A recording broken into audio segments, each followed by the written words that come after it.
on ne va pas revenir, parce que la modifier le patrimoine du centre médiéval, donc ça fait partie aussi de la VAP, puisqu'on en a parlé déjà beaucoup dans la VAP. En fait, le PLU il se cale aussi beaucoup dans ce qui le concerne, il se cale aussi sur l'aménagement qui sont prévus à la VAP.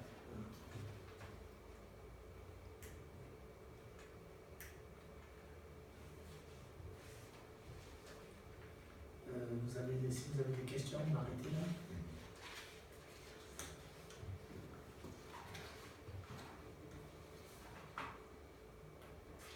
Alors, assurer le maintien d'une activité agricole forte. Ça, c'est l'objectif et c'est la loi qui nous demande, plus la loi ALUR. Donc, vous savez les problèmes qu'on a eu les problèmes qu'on a en réunion publique, notamment avec les agriculteurs qui avaient des terrains urbanisables qui ne seront plus demain. Donc ça, les agriculteurs, ils vont on leur laisse du terrain.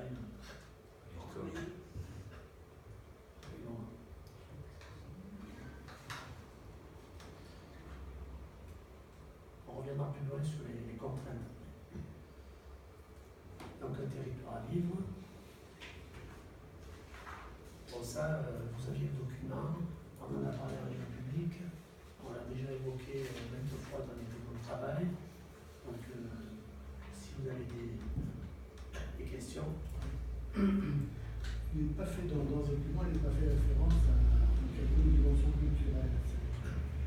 Or, ça existe. On a eu encore un exemple récemment avec les journées de service là, qui a participé, qui a fait un discours qui paraissait assez novateur d'ailleurs dans ce domaine.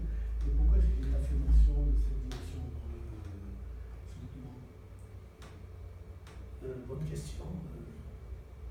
Ça apparaît un petit peu au début, dans le diagnostic, au début ça apparaît, on parle de culture.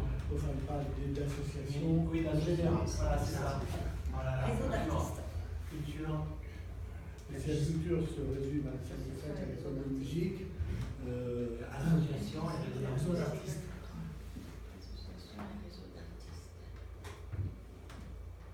On en parle dans ce domaine culturel ici. c'est tout ce qui est Mais dit. c'est C'est tout ce qui est dit. C'est tout ce qui est dit. Oui, là, c'est nommé, mais pas sans détail. Et est-ce que c'est pas quelque chose qu'il s'agit de qu'on pourrait valoriser, développer? On peut, Oui. on peut demander. On veut ou pas? On veut ou pas? Oui, mais non, attends. Je vais faire juste un petit rappel. Là, on est dans un débat de PADD. Donc, non, attends. L'objectif, c'est de parler et de prendre les questions pour pouvoir les faire remonter. C'est l'objectif aussi. Donc, de noter les questions. Je ne dis pas les réponses qu'on va apporter, mais c'est de noter toutes. Après, nous, on va demander au bureau d'études qui va pouvoir le reprendre, on va lui demander.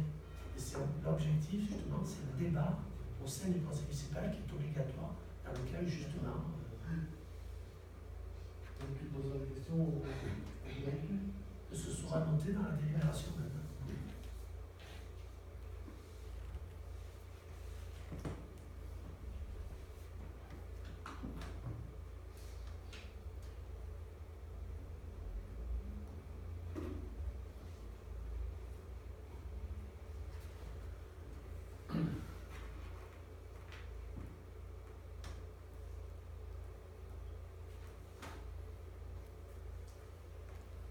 Donc là, on parle du centre médiéval. Donc là, c'est plus du patrimonial.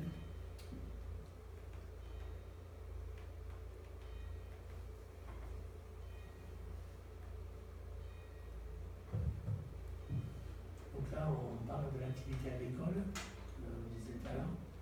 Après, le bon fonctionnement de l'écologie des milieux naturels, ce que je vous ai évoqué quand on était dans le site de la Natura 2000.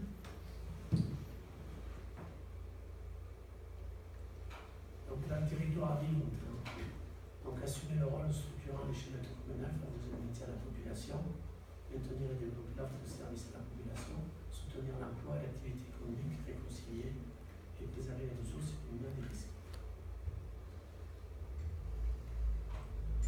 Donc là, on voit lutter contre la rétention foncière par une optimisation des surfaces ouvertes et l'urbanisation. C'est le grand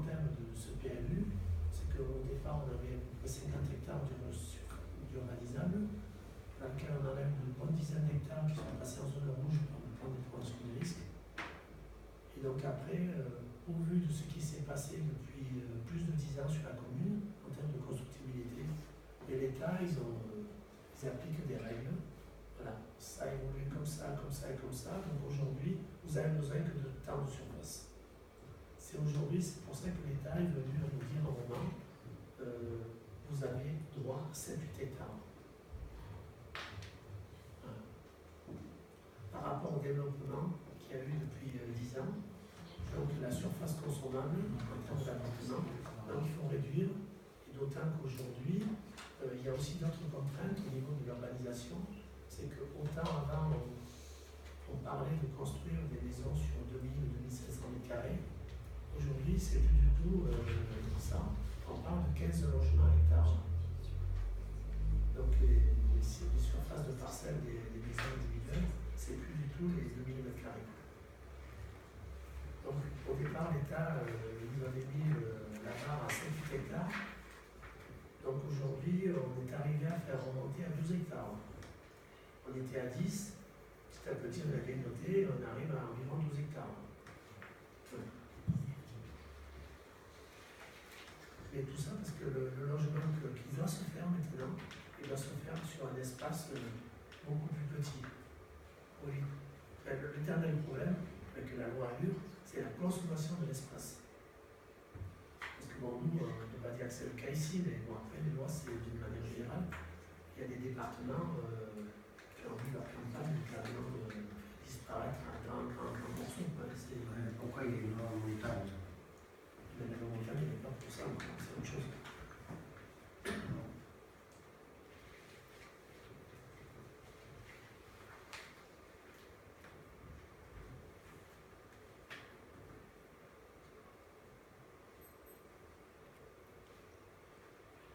Voilà, donc je vous laisse lire. Qu'est-ce qu'ils entendent par le potentiel du terrain et des bâtiments de l'ancien CFA? Les bâtiments de l'ex-CFA, c'est le potentiel C'est bien situé. du terrain, quoi.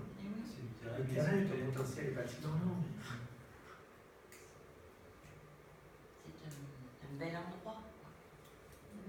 L'espace Central. là où il est placé,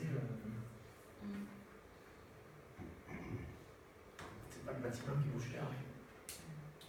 Non, il vaut cher à démolir. Ben oui, il coûte cher.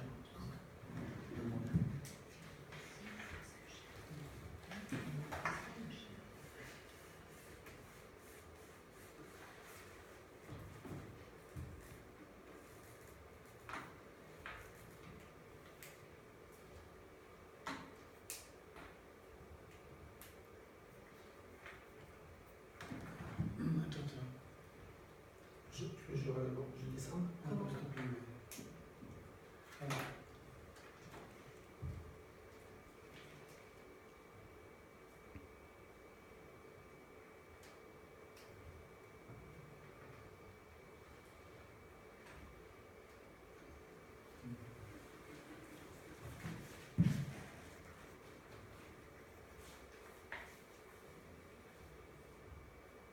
Bon, je continue. Est-ce que, enfin, augmenter l'offre, enfin, l'objectif, augmenter l'offre touristique, est-ce que c'est pas un peu contradictoire avec le statut de l'office du tourisme, là, c'est du Pourquoi? Parce qu'on n'a plus. Parce qu'on n'a plus. Non, non, mais après l'offre touristique, c'est pas. L'offre touristique, c'est avoir des gîtes, c'est avoir tout ça aussi. C'est pas que. Oui, non, mais ça ne veut pas dire. Mais qu'est-ce qu'il valorise, qu'est-ce qu'il promeut, qu'est-ce qu'il.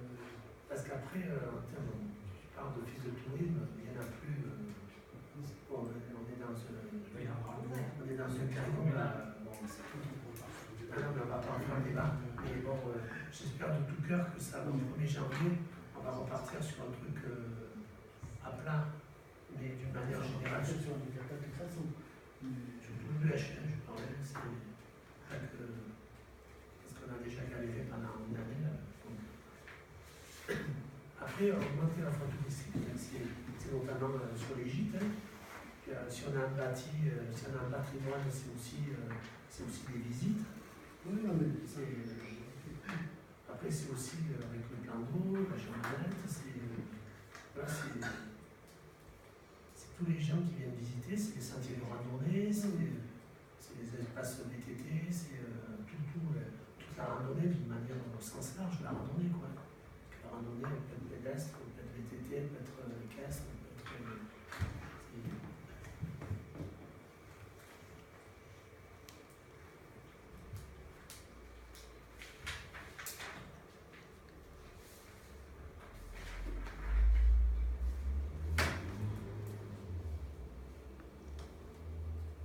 Vous me dites si avance ou.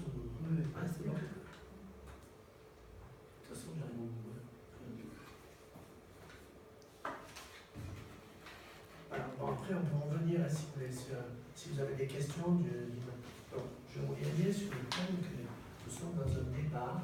Donc, l'objectif, c'est un débat, c'est de recenser les questions et de les mettre dans la délibération, le faire remonter. C'est bien l'objectif.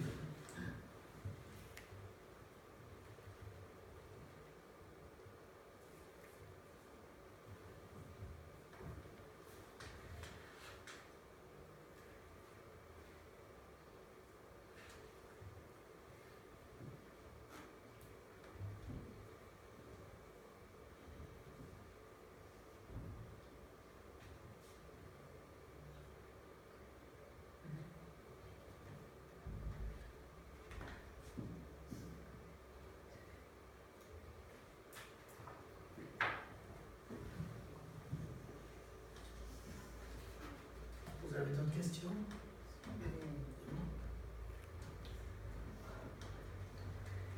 Marie-Christine? Non, c'est bon. Tu vois pensive? C'est bon?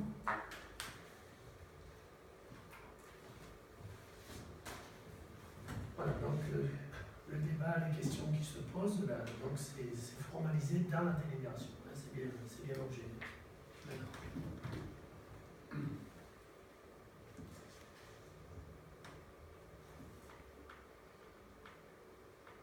Donc après, au vu des questions qui sont posées, donc ça va repartir dans vos études. Et éventuellement, ce document reste, ce document qui est là, c'est un document, on va dire, provisoire, qui fait l'objet du débat au conseil municipal. Le PADD, c'est une phase obligatoire, il faut passer par là, avec un débat. Donc ça doit passer par le conseil municipal, c'est une étape. Après, nous, on transmet au bureau d'études qui voit qu'est-ce qu'on peut reprendre dans les groupes de travail qui travaillent là-dessus. Et après, éventuellement, il peut être amendé, comment on peut le faire évoluer. Est-ce que vous avez d'autres questions là-dessus? C'est bon? On clôt sur ce débat alors?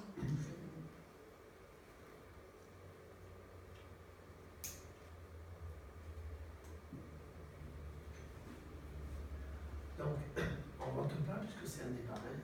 C'est bien clair. Hein.